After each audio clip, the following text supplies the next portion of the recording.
Hello friends, आज हम बात करते हैं सर्वाइकल कैंसर के बारे में। महिलाओं में होने वाला भारत में ये कॉमन कैंसर है जो बहुत ही बहुतायत के साथ पाया जाता है, क्योंकि दो तरह के कैंसर ही फीमेल में भारत में पाए जाते हैं, या तो ब्रेस्ट कैंसर या सर्वाइकल कैंसर। तो सर्वाइकल कैंसर की बात आज हमारी वित्त मंत्री निर्मला सीतारमण जी ने की, तो हम उसके लिए जागरूक करने के लिए ये वीडियो बना रहे हैं, जिससे कि आप लोग सर्वाइकल कैंसर से जागरूक हों, उसके बारे में आपको जानकारी रहे। तो सर्वाइकल कैंसर जो हमारा होता है, हमारा यूट्रस होता है, यूट्रस से जुड़ा हुआ हमारा सर्विक्स होता है, और सर्विक्स से जुड़ा हुआ हमारा वजाइना होता है।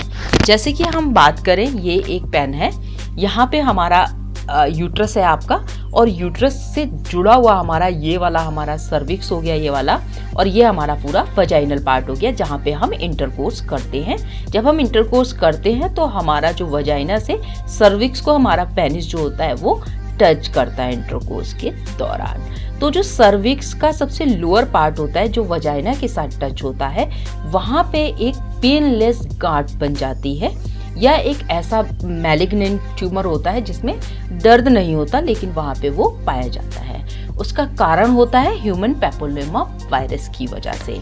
तो पैपिलोमा वायरस हमारा किस तरह से ट्रांसमिट होता है, या तो आपने मल्टीपल सेक्सुअल कोर्स किए हैं, बहुत सारे लोगों के साथ आपके संबंध बने हैं, तब ये हमारा ह्यूमन पैपिलोमा वायरस जो होता है बॉडी के अंदर चला जाता है, या बहुत ही अर्ली स्टेज में, बहुत ही कम उम्र में हम रिलेशन बनाना शुरू कर देते हैं।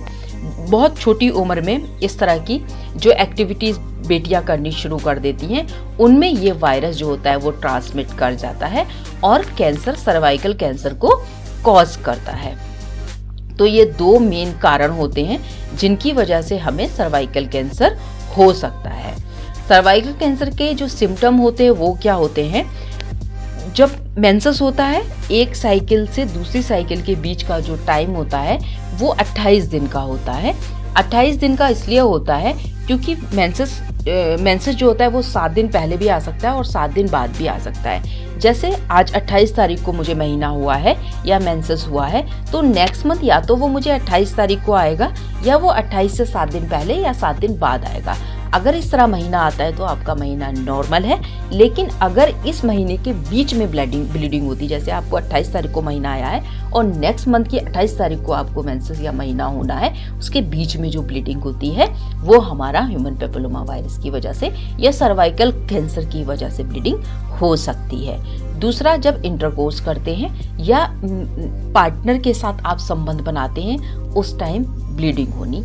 लोअर एब्डोमेन में पेन होता है, लोअर बैक में पेन होता है, और फीमेल की जो एक एज है, आजकल तो मेनोपॉज जो हमारा महीना बंद होता है वो 45 से 55 के बीच थी, लेकिन आजकल 35 से 45 के बीच भी महीना बंद हो जा रहा है। तो अगर मेनोपॉज की एज के बाद भी आपको ब्लीडिंग हो रही है और महीना एज इट इज हो रहा है और बहुत हैवी ब्लीडिंग हो रही है, तो ये भी एक कारण होता है सर्वाइकल कैंसर का। सो ये मैंने आपको सिम्टम बताया, और कई बार सर्वाइकल कैंसर जो होता है सिम्टम लेस होता है अर्ली और मिडिल स्टेज में। जब एक्सट्रीम लेवल होता है, जब उसकी लास्ट स्टेज होती है, तब जाके फीमेल को पता चलता है कि वो सर्वाइकल कैंसर से ग्रसित है। सो हमें यहाँ जागरूकता के लिए दो बातों पे विशेष ध्यान देना पड़ेगा। स्पेशली जो हमारी बेटियां हैं, माँ बाप को जागरूक होना पड़ेगा, बेटियों को बहुत ही कॉन्शियस रहना पड़ेगा। बहुत ही कम उम्र में आपको किसी के साथ भी कोई भी संबंध नहीं बनाना है, और आफ्टर मैरिज या जब आप एलिजिबल हो जाते हो, अपनी एक एज होती है जो गवर्नमेंट ने दे रखी है, 18 लड़की की होती है और 22 लड़की की होती है, तो 18 के बाद आपकी शादी होती है, जो भी है। बट जब आप इंटरकोर्स करते हैं या संबंध बनाते हैं, तो आपका पार्टनर सिर्फ एक होना चाहिए, मल्टीपल नहीं होना चाहिए। तो ये दो चीज़ों को अगर आप अवॉइड करेंगे, तो मैं समझती हूँ कि आप ह्यूमन पैपिलोमा वायरस से दूर रहेंगे और आपको सर्वाइकल कैंसर नहीं होगा। तो जागरूक बनिए, और जागरूक बेटी की तरह ह्यूमन पैपिलोमा वायरस को अपने पास से दूर रखिए और अपने देश से दूर रखिए।